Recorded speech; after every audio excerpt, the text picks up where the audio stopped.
Archimex login confirmed. Welcome to the Lodge. You've accessed the Lodgecast experience. Warning, warning. Dangerous spoilers ahead. Enjoy.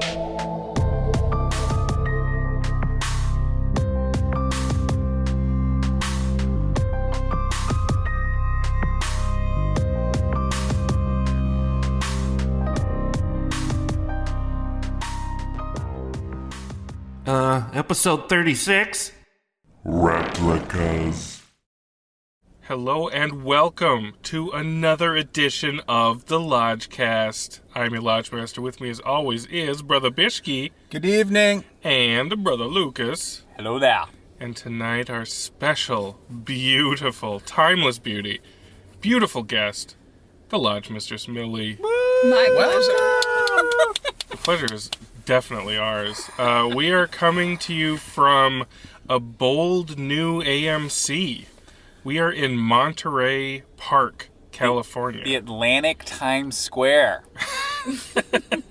You can't get much frillier than this. We went to dinner at Marie Callender's. Where Zachary took care of us in the garden room. Had some chicken pot pie. He was a good waiter. Told us a funny, cold-blooded story. Those were his words. He did, and we'll just leave it at that. The movie that we're seeing tonight is just as special as these new surroundings. It is apparently a Keanu Reeves vehicle titled Replicas. Replicas. And this materialized on our horizon when a picture started circulating of Keanu Reeves with a virtual reality helmet on. And we had heard hide nor hair of this movie. Did we not discover it on the actual AMC A-List app when we were looking for a movie to watch? Might have. And because it's a theatrical release. I mean, we're at a theater right now. We are at a theater. Yeah. This is not your living room. It's at a few theaters, but not too many. And how is that possible? Once I saw that picture, I put everybody on lockdown, and people locked down to various degrees of success. I think the boys in the back know a little bit more about this than they should, but I know fucking nothing about this other than that glorious picture. And when I showed my goodly wife, Lodge Mistress Millie, that picture, she also knew that she would travel the globe to see this. Thank you, Millie. I was Millie. captivated, yeah. So, what do we think we're in store for tonight? Bishki, what you are being very silent. All I know is the Rotten Tomatoes score, and I am pumped up. Okay. Yeah, you claim to know the runtime and the Rotten Tomatoes. Oh, and the runtime. I do know the runtime, which is not too shabby. Is it 89 minutes? It's 1 hour 47 minutes. Okay. That's not as short as I thought. But well, but it's not as long as it could be. It's not as long as it could be. And for sci-fi, that's pretty short. So yeah, what do we know nothing. So what do we think? We can fill this empty canvas with our dreams, with our desires. What do we want from this movie? Well, I was just thinking, I like Keanu, I like hearing all the stories about Keanu, saying he's super nice and super great to work with. And then when I saw him in that helmet, I was like, great, I'll go. What do the boys in the back think about what we're in store for? Is this a Matrix lateral pass? I think sadly this is a paycheck job for Keanu, and it kind of confuses me or bewilders me a little because I look at him as an artist and as a very talented, genuine, heartfelt, amazing person. Wow. Who's made his fortune with his Matrix trilogy and other studio jobs. John Wick. Yeah, he's got money. He's not hurting. So I'm a little perplexed as to why he would just do movies to fill a time slot on his schedule or a calendar, seasonally or whatever. So obviously he's got a quote, he's got a fee, and it seems Is it a favor, Lucas? It just seems like if it's an interesting role and he can do something fun or learn from it, or hey, it's gonna be in Thailand for 6 weeks and we'll pay you, $10 million, whatever it is, he'll be like, okay. So I'm kind of like, wow, I didn't really expect him to be like the working actor or the mercenary actor, but this feels like a Bruce Willis movie pass, Nicolas Cage video streaming, not like Mandy Nicolas Cage, but pre-Mandy, like when he was doing like Left Behind remakes and stuff. Sometimes when you talk, it just sounds like abstract poetry, Lucas. Movie pass, Nicolas Cage, Bruce Willis. But what I'm hoping for, but what I'm hoping for tonight is just a little bit of fun, a little bit of whimsy, and hopefully one good audition scene. Like, give us one scene that we can drive home tonight, headed west, talking about, like a salad dragon. I want the salad dragon to be wet, we're hunting, and crisp, and fresh, and zesty, and plentiful. We want the salad dragon to outshine the salad bar that was at Marie Callender's, because that was not, which was not worth the walk from the table. Wasn't worth it. Brother Bishke, what are you hoping for? There are some. I want to see there are some kids going bonkers outside of this car. They're coming from Replicas, hopefully. I want to see some lawnmower man type. Yes. Lawn tech. Yeah, with the VR. I want to go into the VR, but like see what it looks like in 2019. I want the VR to be hopelessly outdated already. Yeah. I'm very excited. I love Keanu's life, and I want to see. I want to see what, because I don't think it's necessarily a Nick Cage paycheck, because he doesn't really need that, I don't think, but maybe he does. But maybe he's genuinely interested. Maybe he's got like hidden obsessions like Nick Cage with his buying of exotic animals and castles in Germany. Like, we just don't know what Keanu's thing is. Yeah. Like, maybe he buys like ivory surfboards Fabergé eggs. Or VR mats. I'll tell you when I had enough. Yeah, or maybe he just has a boner for VR. Which, I think he owns an island. I think he's in the island club. Sure. Well, hopefully Replicas will help him buy a new gazebo on that island, and hopefully it'll give us that leafy, green, crunchy salad dragon that we so desire. We're going to smoke some green leaf of our own, and we are going to storm the Atlantic Times Square 14 AMC. Atlantic Times Square, baby. And see what it's all about. Watch the ball drop. Love and light, and wish us luck. Love and light.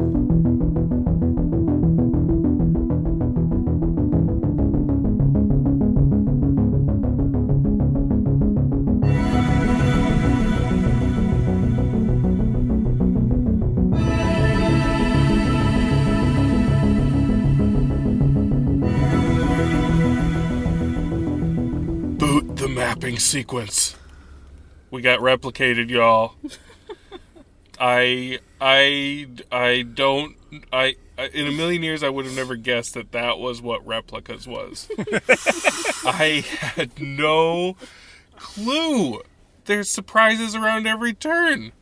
All right, before we get into it, Bishke, what's that synapse? From Rotten Tomatoes.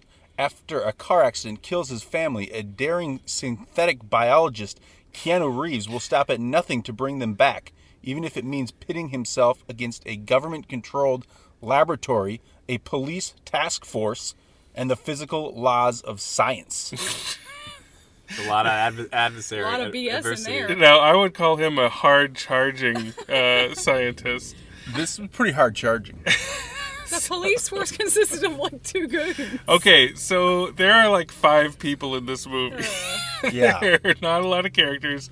There's about 3 locations. Shot on the island of Puerto Rico. Yes. Which kind of felt like a money laundering front for the movie. Yeah, there's like 5 production companies. No rhyme or reason for it except that that's where it's set. Yep. The best part, when we really knew we were in for a treat, was the first production company logo, I believe, was Entertainment Studios Motion Pictures. Yeah. It's red, white, and blue. Looking super suspect.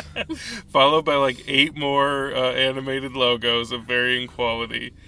This movie is the purest example of why we do this podcast. Yes. Because nobody listening to this is ever going to watch this. No. Nor should They'll they. never even hear about it. Hold your tongue, sweet woman. Let's talk them through it, okay? Because no one's ever going to watch this, we got to talk them through it. I mean, we knew we were in for it from the first shot. Yeah. We got a CG airplane. Chopper. Helicopter. I know. That was on par with the Speed Kills CG chopper. Yeah, it was rough. But this was in clear skies, so all the seams were visible. But, the chopper lands, and it's delivering this test subject, this recently deceased soldier, to Keanu Reeves' laboratory. And Keanu, we are in the thick of it. Keanu is doing different multiplication tables, figuring out all the formulas, and I'd say within the first 3 minutes, he's got that famous helmet on. Yes. And it looks like a 70s hockey helmet, like not full coverage. I mean, my question is, do you think that he did learn the choreography, or he just did random choreography and they? It was a Okay, minority. It was a minority Report ripoff. So but he puts on the helmet, and he's just waving his arms around, and it's moving information around. You know the type Yeah. that we all thought. Either way, I was smiling every time. We all thought computing would be exactly like that by now, and it still isn't. But there's money on the screen because all the visual effects, is not super bad. I mean, like when he's got the goggles on in the beginning, it's like okay, it's hypnotic. Like I loved. When this movie comes out on Blu-ray, mark my words, I'm going to make an hour-long loop of all of his helmet fuckery scenes. Choreography. Yeah. It is like Tai Chi. No, I was in bliss watching him. I love watching him move was around. satisfying. All the data that was popping up, and oh god, So much data. And then sometimes he's silent and you just watch him work. Yeah. But sometimes he's saying things like, upload the download. Like map the boot the map. Boot the mapping, imprint sequence, imprint initiated. Like, he's just saying all this shit. And Keanu at this point, he's not a young man, but he's trying to stay in kind of a young man's mold. But his voice betrays him a bit because he is one half step away from Clint Eastwood at this point. Every line is kind of like, initiate the boot. and he's starting to get that old man kind of waver in his voice, which is what approaches the Clint status. And I love watching that. I love watching him kind of move into that because it gives him a little more gravitas, and it helps ground this character of this beleaguered scientist. yeah. And it also makes it so when he does yell, you take notice. Like you sit up and take notice when Keanu goes above a wavery rasp in this. But, I mean, I never bought him as a scientist. No. I'm not saying I buy him as a scientist. The first thing they say to him is like, "Is the cortex viable?" And he's like, "Yes." Do you concur? I concur. And his sidekick. And I was like, no, I don't think he thinks the cortex is viable. I don't think he knows what the cortex is. And his sidekick is Thomas Middleditch from The Valley. Verizon commercials. Oh, that's right. I knew I recognized him. Such an odd casting. And he is cast as the kind of voice of reason, comic relief, which is, if you are making a money laundering movie in Puerto Rico, is exactly who you get. You're like, give me the Verizon guy. Yeah. So they do this operation on this soldier, and what this entails is putting on a helmet that kind of has a universal soldier green reticle that goes over the eyeball, and then it pierces this long needle into your brain through like the corner of your eye. Yeah. Tough to watch. And Bishke covered his face at every turn. Yeah. Every time I'm like... Well, they go straight in. They go straight into the eye. I can't take Every time. any sharp objects into the eye. Eye trauma is definitely a trigger for Brother Bishke, Yeah. which I am delighted to know at this point. And this helmet that sticks into your eyeball, there's a little helpful screen on it that says uploading, upload complete, neural transfer complete. So you always know at what stage this hocus pocus is up to. So they suck all of his knowledge and his memories out, and implant it directly into this iRobot looking PlayStation 2 robot. I have to say, like, I was with it at this point. I was loving it. I mean, Lucas, I can only imagine all the adjectives you would be throwing at it at this point in the movie. But I wanted to see what happened when that stuff got uploaded into that robot. Yeah, no, I didn't know what this was going in, and very quickly, in that opening, you're like, wow, this has kind of got like a Island of Dr. Monroe, Dr. Frankenstein kind of vibe. It's definitely Island of Dr. Monroe. And they hit the ground running, you know? I mean, like, yeah, they're definitely running towards it, so you could kind of anticipate where it was going, and it got heavy. It got heavy quick. It got really, really dark quick. So what happens is, once the robot receives all this information, this neural intel, it freaks out. It's like, who am I? What am I? And starts trying to like rip its skin off and just flips out. And Keanu has to unplug it. Matrix style. There's a lot of callback imagery. Oh, yeah. Oh, yeah. So we go home and we meet his family. Kind of a bizarre scene with his wife where his wife... Now, Lodge Mistress Millie, how did you feel that the female character was written in this early going? Terrible. Really bad. The close-ups were weird. The whole thing was weird. Like, her acting was weird. She literally is like, I love you. You are my husband. I am proud of you. She's like robotic. Yeah. So the dialogue is robotic as well. So they're about to go on a family boat trip, just kind of randomly, and they drive off, and it starts just pouring outside.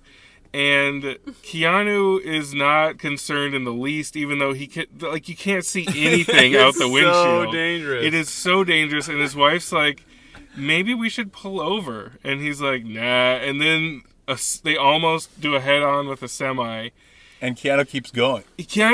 He's not really that concerned about it. And then right after that, like they're on a Universal Studios ride, a tree comes down in front of the road, and he swerves off. And no, but the tree plunges through the mother. The tree, they hit the tree. A branch goes through her neck. It seemed like. Yeah, I think it was her chest. Okay. It was rough. Oh, it might have been her chest, but she was gasping as if it was her neck. And they proceed to have one of the most brutal car crash scenes. It was a hell of a car wreck. After that, I know. I mean, it was intensely, violently brutal for a PG-13 movie. This was. It was dark. This was a fucked up car crash, and I was not expecting it. I don't know I didn't know it was going to be like Lawnmower Man meets.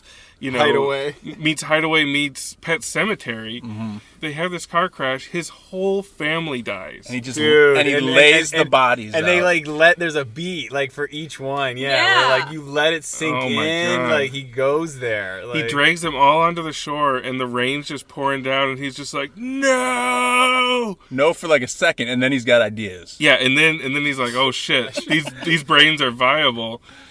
Concurred, and so he calls Middleditch. Middleditch comes over, and in quick time, they have a makeshift laboratory in Keanu's basement with giant altered states tanks. Yeah, pods. Full of primordial ooze. And amino acids. And their plan is... And fructose. And their plan is, obviously, to suck out all of their neural information and make clones. Replicas, if you will. Well, it was like they were doing the synthetic brain, but like the clone stuff was just another level of technology that was like... It was like to be, like, they acted as if it was like to be expected, like, and as we all know, clones can be built, so let's just build the clones in 17 days. In 17 days and make a little... But he's short one barrel. He only has 3 or 4 barrels. And I thought this was a great scene. Yeah. Like, he has 3 kids and a wife, but only 4 pods. And there's a lot of pod talk. He's like, Ed, I need more pods. More pods. He's Ed. asking so much. I need 4 pods. So and he's like, Ed, you got to get rid of the bodies. And I need you to do this one. And then he writes down his family members on little sheets of paper, puts them in a bowl, keeps his wife, sets his wife aside. Good move. But then puts his kids in a bowl, and he's like, Ed, you gotta pick. And then Ed... Pick which one I want to get rid of. And then Ed stands up for himself. He's like, no, man, I've done enough. You gotta pick it. I was really with this dynamic. Like, I'm like, okay, This is really, really weird. Yeah. Like, this is like an intimate pretty much a two-man movie for a while as they try to negotiate and navigate how they're going to grow this new family. But they never answered the question initially of why they couldn't wait to do her. It wasn't like they had a set amount of fluid or anything. Right. That was what I didn't understand.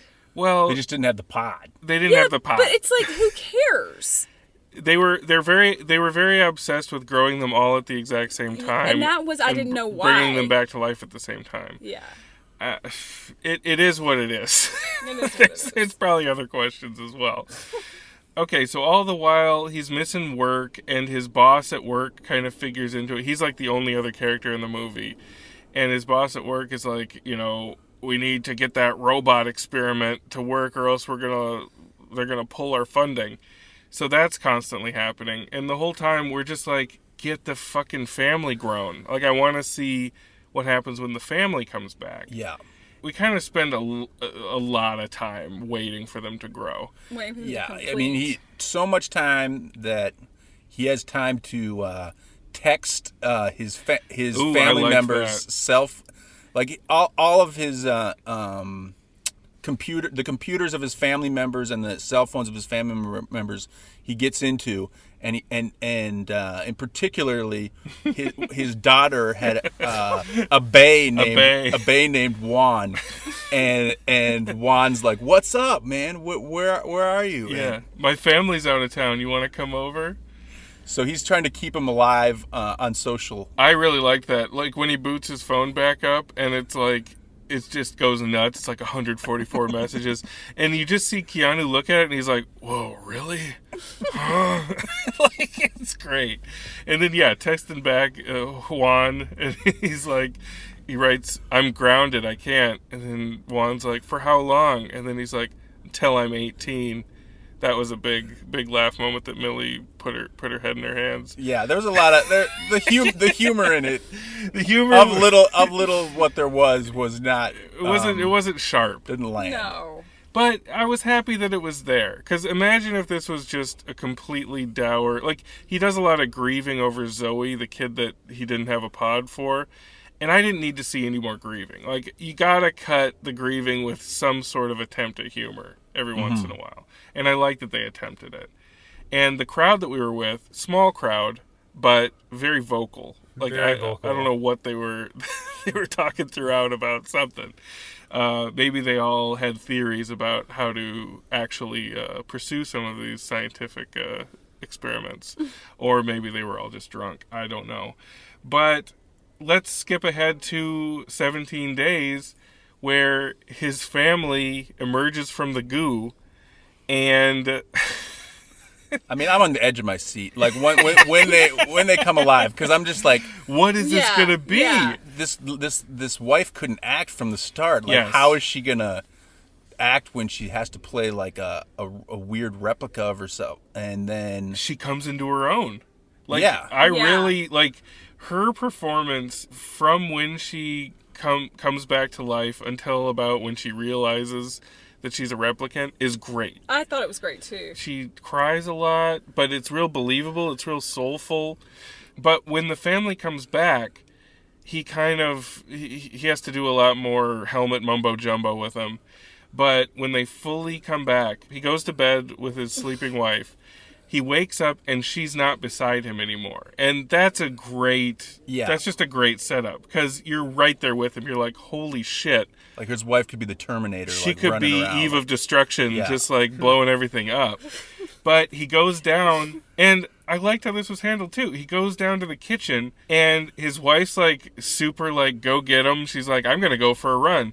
And his kids are just eating everything. It's kind of creepy. I was confused. Were the kids kind of messed up? Because there was cereal all over the place. They on the were. kitchen counter. Like- Remember the guy didn't have control because he put his mashed potatoes in his cup? I think he just didn't have like full control. They like don't know. They know the words but not the music to how to eat breakfast. yeah, they're a Yeah. little off. There's just cereal everywhere, but everybody's acting like it's normal. And the daughter is pouring orange juice on her cereal. Like you just get the sense that some wires are crossed. And I liked how kind of subtly disconcerting that was. And the wife goes for a run, and yeah, she grabs her chest kind of ominously, and that must have been where the tree pierced her. Yeah. So, Oh yeah. so he's Keanu's just making flapjacks, making French toast. He's just like, French toast for the lady. He gives his daughter some French toast, and things kind of progress from there. There's some more intrigue at work. They're trying to get that robot study. You get the damn algorithm. Oh. The algorithm. There's a lot more helmet moving some graphics around with the helmet. So eventually he has to tell his wife. He keeps deleting memories of the younger daughter and of the accident from their memories, and his wife stumbles across him doing that to their daughter. And so he tells her, he's like, you died. I brought you back. Yeah. I watched you die. This movie makes such bold choices. Because it's like that reveal, I was like, this is going to take forever to reveal that. Nope. But no, he just comes out with it. He's like, you died. I brought you back. And she accepts it. Yeah. And there's no question. He And just keeps moving. she accepts it, but with a lot of hurt, you Yeah. know? And I thought she handled those scenes great. So the SWAT team is around him, and his boss has been on to him the whole time. And is like, you need to give me the algorithm and kiss your family goodbye because they know too much and they're scientific aberrations. And we're not really bio such and so. We're really for the military. Yeah. And you haven't been working for who you thought you were working for. And it's around this time that I think the filmmakers lost some audio files because they had to redub and do ADR for vast swaths of it. Including the boss's whole turn, which the audio was very strangely edited to him, where you can tell. The wife, unfortunately, gets the same treatment. It's all ADR'd, and she... I don't know. They misdirected those sessions or something happened. Did you guys notice that, or am I crazy? Well, the boss in general. Lucas, like, are you Yes. asleep during the fucking podcast? No. Wake the fuck up. No, I was asleep during the movie though. Jesus So I didn't Christ, actually, man. I didn't actually make it to the family. Bishki, getting it born was your again. responsibility to keep I'm him sorry, away. I'm sorry. You were deputized to get that narcoleptic online. Sorry, I didn't know. Oh my I was God. overserved at Marie Callender's. You were. You were. We watched you. That's true. So where did you fall asleep? You didn't. when he brought his family like back to the lab and they were growing them. It was like right before the What? unveiling. Yeah. What? So replicas, they didn't even get replicated for you. Not fully. And you were out for the rest of the movie? Until the end. Until the. Oh, yeah, okay, until- go back to sleep then. Fuck that. Okay. So, after the ADR misadventures, Keanu's taking his family on the run. He's like, we gotta get out of here. So, they're tracking him. They realize they have trackers built into their spinal cords or whatever. And so, the wife, who evidently is a surgeon or something. I don't know. This scene was weird. Of some renown. She's like, drive to the clinic.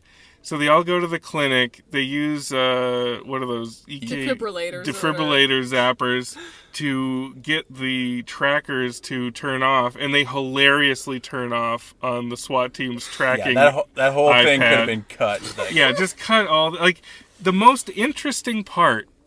Oftentimes the movies miss the forest for the trees. The most interesting part to me was that breakfast scene where he first encounters his family. Like, you got an interesting psychological thing of like, you have it. are these replicas gonna wake up like your family? Are they gonna like degenerate over time? Like, Just it's- ride that. Exactly. Like, that's your why? whole. That's a great premise. We don't Like, give a shit about anything else. Well, it's also weird because that was why I was like, why is it so important for them to all wake up and try to think that they're real when then 2 seconds later he's like, we're not real. You're Right. not real. Right. So it's like, that just didn't make any sense to me. They were trying to be Terminator 2 on like a Plan 9 from outer space budget. And you just don't do that. Work within your means. But what happens is the SWAT team and the evil boss kidnaps the family, and it becomes kind of John Wick for a second. It's like, he'll come to us.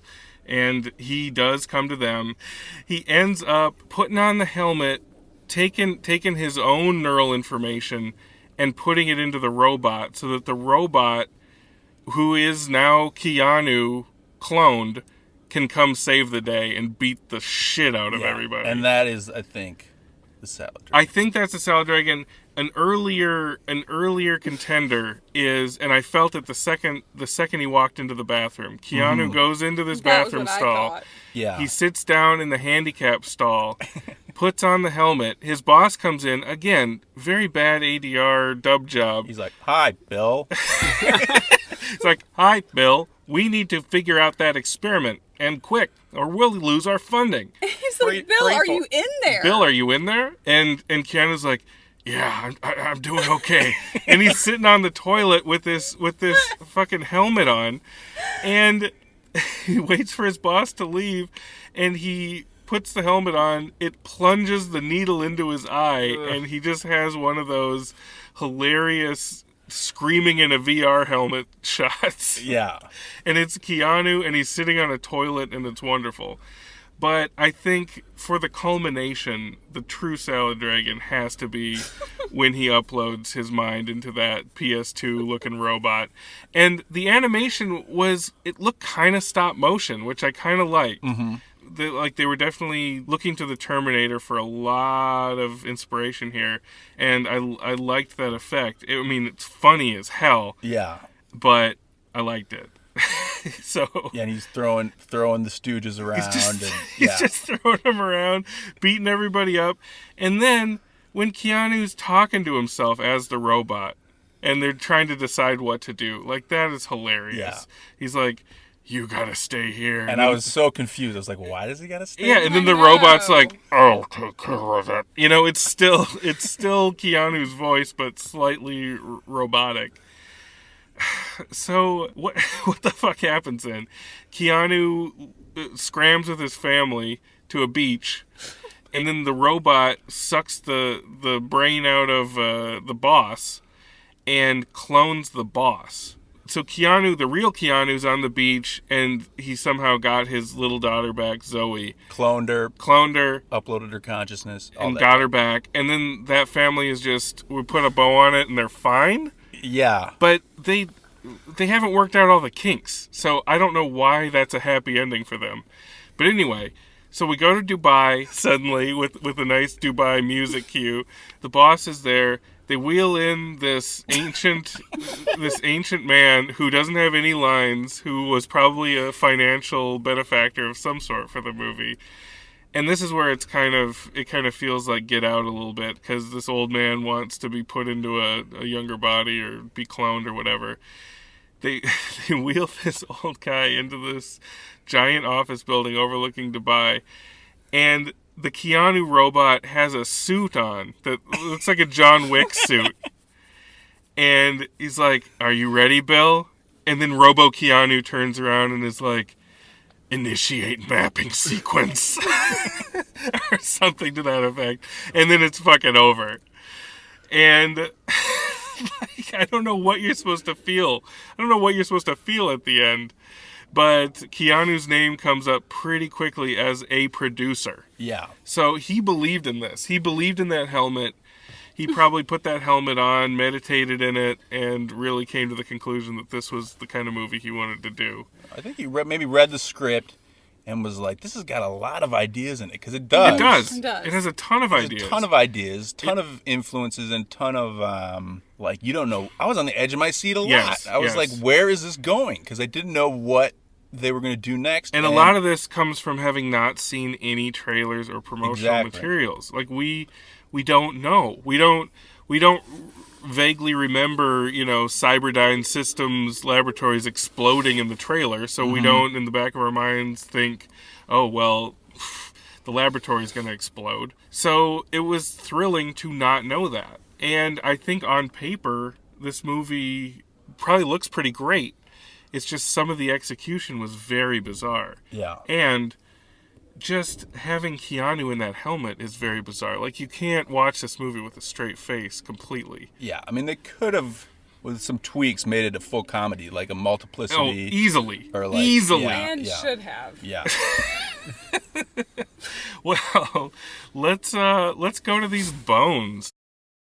Lucas, you have a big old asterisk by your review. Mine's not valid, but it was genuinely surprising from the early get going because it wasn't as bad as I was expecting going in. Like, No. It definitely had competency, and Lorenzo Di Bonaventura is one of the other producers. Like he produced like a lot of big studio movies, so there was something at work here for sure. But yeah, I don't know about the director. But yeah, it's very, very dramatic, and I wish I had seen all of it. So I definitely give it 2.5 from what I saw. I mean, it was with some of the CG aside, it was technically sound. I mean, it definitely I thought the helmet stuff, it held up, like it worked, like it made sense to me. All right, go back to sleep. Lodge Mistress Millie. This was my least favorite film.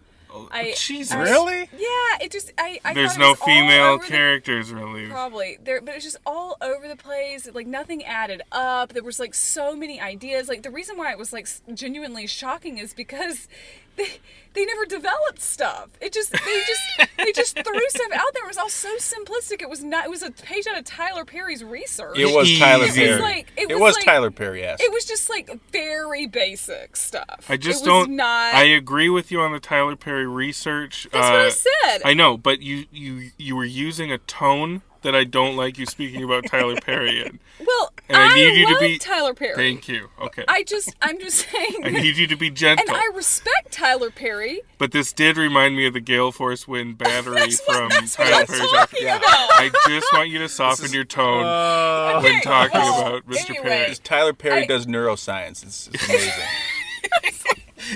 Why wasn't Tyler Perry the boss in this? Yeah. That would have been great. Amazing. Oh, because man. the boss was genuinely a freaking creep. I didn't like it. I really felt I fell asleep for like a couple minutes. Remember my leg twitched? And Yes, I remember that. And I was like, oh my god. And I struggled to stay awake. I struggled. I tried. I struggled. And that was probably another reason why I didn't like the movie. It was really Lucas boring. didn't struggle. It was really boring to me. Was and cozy. so I give it a half bone. A half Wow. bone. A half bone Boom. for me. Brother Bishke, retort. I was wide awake during this whole movie.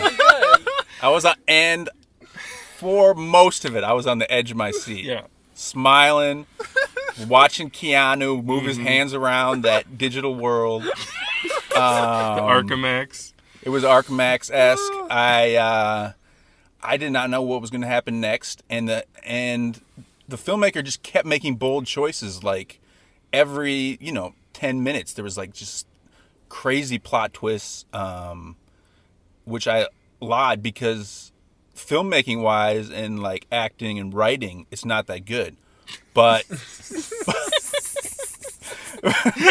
but when you make bold Tyler Perry-esque choices like that, There you go. You are just with it, and I had a fun time throughout. I'm gonna echo Brother Lucas's thoughts and feelings, even though he slept through most of it, and give it 2.5 bones. And I mean, no one's gonna see this, but maybe you want to check it out someday. I think for like a rainy afternoon on Netflix, Lodge Mistress is rolling her eyes so deep right now. But Like if you were also doing your taxes. if you're doing your taxes or trying to boot some sort of hard drive that just won't come online, like this is the movie to put on. You don't need to look right at it. You can be doing laundry or doing whatever where you're just looking around the room and it happens to catch your eye every now and then. And also just wait for my video compilation of Keanu with that helmet on, and you can just meditate to it. You can sleep to it, it's proven to be a great thing to sleep during. Yeah.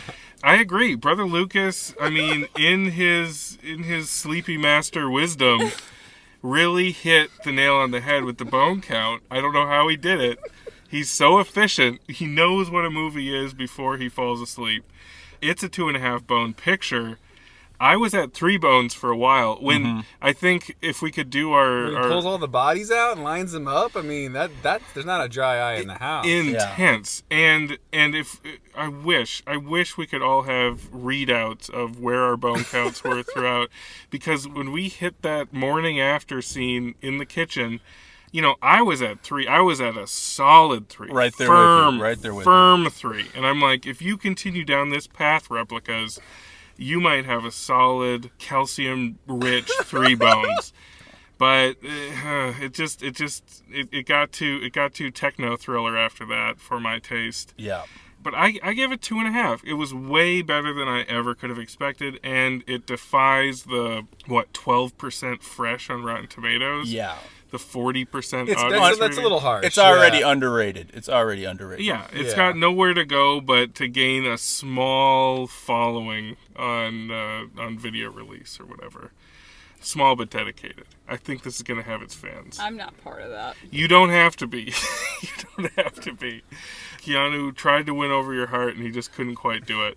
I mean, I always like Keanu, but Yeah, and I think that's what your half bone is for. It's a Keanu courtesy half bone, which no one could fault you. That's Replicas, guys. Replicas. I feel I'm gonna live forever. I feel honored to have gone through the cloning process with you guys. I bring you back. I bring Yeah. you all back. it was great. Even if I had to suck your brain out. Let's log out. Let's log out, boot down. Map the boot. Love and light. Love and light.